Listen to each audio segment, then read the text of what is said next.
Hadirin hadirat yang dimuliakan oleh Allah, ada seorang keturunan Nabi yang syarifah, wanita. Laki dibilang Sayyid, Syarif, Habib, perempuan Syarifah, Hababah. Sudah tua Syarifah ini. Mungkin dia menikahnya umurnya sudah tua sehingga ketika punya anak kecil-kecil umurnya sudah tua. Anaknya yatim. Berpindah-pindah dari desa ke desa yang lain. Suatu saat berpindah ke satu desa, tanya sama orang Islam di desa tersebut. Siapa orang Islam yang paling kaya di desa ini? Oh, yang paling kaya di desa ini adalah yang paling alim di desa ini. Seorang ustadz dan paling kaya. Mana? Di mana sekarang beliau? Oh, di pasar karena beliau punya toko emas. Didatangi oleh Syarifah ini. Anda ustadz? Iya. Anda orang paling kaya di desa ini? Iya. Saya adalah Syarifah, keturunan Nabi Muhammad SAW. Saya punya 3 anak yatim, Sayyid Syarifah. Apakah Anda mau untuk menampung saya di rumah Anda? Saya nggak punya rumah, saya nggak punya rezeki. Si ustadz ini nggak percaya kalau ini Syarifah, kalau ini keturunan Nabi. Apa buktinya Anda adalah keturunan Nabi Muhammad SAW? Syarifah ini tidak bisa membuktikan, nggak ada orang yang kenal dengan beliau. Ya khair, nggak apa-apa Ustadz, kalau Anda nggak percaya nggak apa-apa. Terima kasih, jazakumullah khair. Keluar dari toko itu, melewati toko sebelah, toko Ustadz ini punyanya Yahudi, ini Yahudi. Dipanggil karena dilihat ini keluar dari toko sebelah, kok mukanya murung. Bu, sini bu. Bu, Budi, bu. Dong bu. Oh, saya ceramah dari Serbeja nih bu. Oh, tanya bu. Bu. Ini sampean. Dipanggil sama orang Yahudi ini. Bu, ada apa bu? Diceritakan. Subhanallah, biasanya Yahudi ini paling benci sama habaib. Pertama yang paling benci sama orang Islam. Dari orang Islam yang paling dibenci oleh Yahudi adalah habaib. Saya ulangi ya. Yang paling benci sama habaib adalah Yahudi. A'udzubillahi min dzalik. Cek ngereng Yahudi sampean. Nggih. Ngereng Imam Syafi'i. Nah, tiba-tiba Yahudi ini terketuk hatinya. Kasihan. Anda ini cucunya Nabi? Iya. Bu, saya di rumah ada 1 kamar kosong. Mau Anda menempati kamar kosong sama 3 putra-putri Anda ini? Mau? Oh ya nggak apa-apa. Nanti saya akan kasih kamu makanan yang halal. Ini pagi. Malamnya sang ustadz itu mimpi di padang mahsyar. Padang yang sangat luas, matahari dekat, semuanya kebingungan. Tiba-tiba mendengar suara Rasulullah. Semuanya mengejar Nabi Muhammad SAW, termasuk ustadz ini. Kencang dia larinya sampai dia berada di belakang Nabi Muhammad SAW. Beliau mengatakan, Ya Rasulullah, ana min ummatik.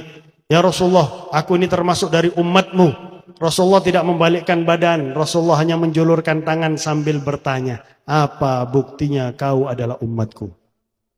Bukankah datang pagi ini ke tokomu salah satu cucuku Syarifah? Kau nggak percaya sama dia dan kau tanya apa buktinya engkau adalah cucu Nabi Muhammad SAW. Langsung Rasulullah menunjuk ke atas. Di situ ada istana putih yang megah, indah, luar biasa. Itu istana putih aslinya punyamu. Kalau kau menampung cucuku tersebut, tapi tidak jadi diberikan kepada kau oleh Allah Subhanahu wa ta'ala. Kaget Ustadz ini dari bangunnya. Allah, nangis. Takut tidak diakui sebagai umat Nabi Muhammad SAW. Pagi-pagi dia tanya, di mana ini Syarifah sama 3 anaknya, Sayyid Syarifah yang yatim. Oh, di rumahnya Yahudi. Tok dia, tok, selamat pagi. Jadi kalau kepada non-muslim ucapkan selamat pagi, selamat siang, selamat sore, selamat malam. Nggak boleh mengucapkan salam kepada non-muslim. Selamat pagi, dibuka sama si Yahudi. Oh, selamat pagi Ustaz. Yahudi, ada Syarifah sama 3 anaknya di rumahmu. Oh iya, saya tampung mereka dari kemarin. Saya minta. Saya sudah siapkan masing-masing 1 kamar. Oh, tidak bisa katanya Yahudi. Oh, tidak bisa. Loh, kenapa kamu kok ingin mempertahankan mereka? Kamu ingin istana putih yang ditunjukkan oleh Nabi Muhammad. Aku tadi malam juga mimpi Nabi Muhammad. Yahudi mimpi Nabi. Oh, Yahudi mimpi Nabi. Aku tadi malam mimpi Nabi Muhammad. Nabi Muhammad mengatakan, wahai Yahudi, terima kasih engkau telah menampung cucuku. Dan kalau kau masuk Islam, istana putih yang indah itu untukmu, wahai Yahudi. Langsung depannya Ustaz dia mengatakan, fa'ana asyhadu an la ilaha illallah wa anna Muhammadan Rasulullah. Yahudi, Pak, Bu, Yahudi bisa mimpi Nabi. Kenapa? Berbuat baik kepada keturunan Nabi Muhammad sallallahu alaihi wasallam.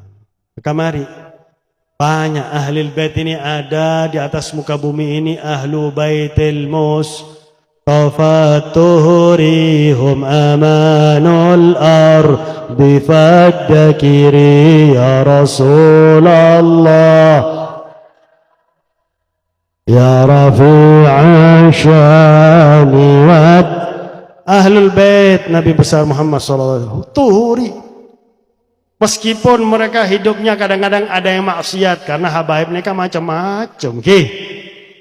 Ada yang hidupnya maksiat, tapi karena Allah sudah berjanji, innama yuridullahu yudhiba ankum rijsa ahlal bait wa yutahhirukum tathira. Sebelum mereka meninggal dunia, mereka dibersihkan dari dosa oleh Allah Subhanahu wa taala. Pernah disampaikan kepada guru kami Al Habib Umar, ya Habib, jangankan ahli bait yang maksiat, bagaimana ahli bait yang mengikuti madhab yang lain, tidak mengikuti madhab yang 4, bagaimana ya Habib?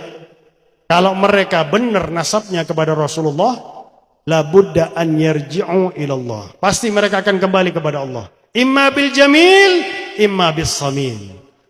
Kadang-kadang kembali dengan baik-baik, tapi kadang-kadang kembali dengan susah, sakit, bertahun-tahun, dibersihkan oleh Allah Subhanahu wa ta'ala, meninggal dalam keadaan suci. Manjadduhu Muhammad yas'ad wa inja wazal had.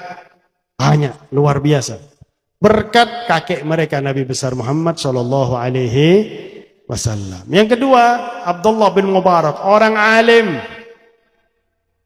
Beliau mau haji, ngelihat ada satu perempuan ngambil bangkai ayam, mencabuti bulu bangkai ayam di sampah. Sebagai orang yang alim, Abdullah bin Mubarak turun memperingatkan, Bu, bangkai ayam ini haram. Dijawab oleh ibu, haram bagimu, halal bagiku dan 3 anakku di rumah. Ketahuilah aku adalah syarifah, keturunan Nabi Muhammad. Di rumahku ada 3 sayyid syarifah, yatim-yatimah. Saya sudah mencarikan 2 hari makanan yang halal bagi mereka, nggak dapat. Yang dapat bangkai ayam ini. Maka halal bagi kami. Karena 2 hari kami kelaparan, nggak makan. Nangis Abdullah bin Mubarak. Berkata dalam hati, Abdullah bin Mubarak ini orang alim besar. Kalau kita membaca kitab-kitab tentang para ulama ahlu sunnah wal jamaah, pasti diceritakan Abdullah bin Mubarak. Ya Allah, ini hajiku yang wajib, haji yang pertama.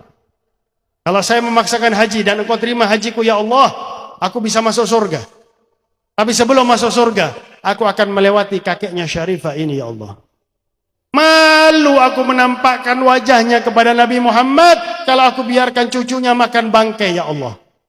Maka aku mohon maaf, ya Allah, aku nggak bisa haji, ya Allah. Haji yang wajib. Subhanallah. Apakah kita lebih alim dari Abdullah bin Mubarak? Nah, Abdullah bin Mubarak ngerti. Ilmu itu ada yang faham, ada yang ngerti. Abdullah bin Mubarak ngerti mana yang lebih didahulukan di dalam kewajiban kepada Allah Subhanahu wa ta'ala. Aku nggak bisa haji sekarang, ya Allah. Mudah-mudahan aku bisa haji tahun-tahun yang akan datang. Wahai syarifah, ini duit yang sangat banyak. Tolong jangan makan bangkai. Makan yang halal. Beliau permisi sama rombongan. Ini sudah di tengah jalan. Separuh ke Haramain, separuh ke kampungnya. Saya kembali ke kampung saya. Kembali. Setelah orang-orang ini jamaah haji pulang, Abdullah bin Mubarak menyampaikan, semoga hajimu haji mabrur. Yang disampaikan selamat mengatakan, kamu juga. Loh, saya kan pulang. Iya, saya lihat kamu pulang. Tapi saya ketemu kamu waktu tawaf. Rumah kedua ketemu waktu sa'i. Rumah ketiga ketemu di Mina, Musdalifah, Arafah, dan lain sebagainya. Bahkan ada yang mengatakan, kamu yang memimpin kami ziarah kepada Nabi Muhammad sallallahu alaihi wasallam. Bingung Abdullah bin Mubarak. Apa tak bingung? Sampai tak bingung? Bingung,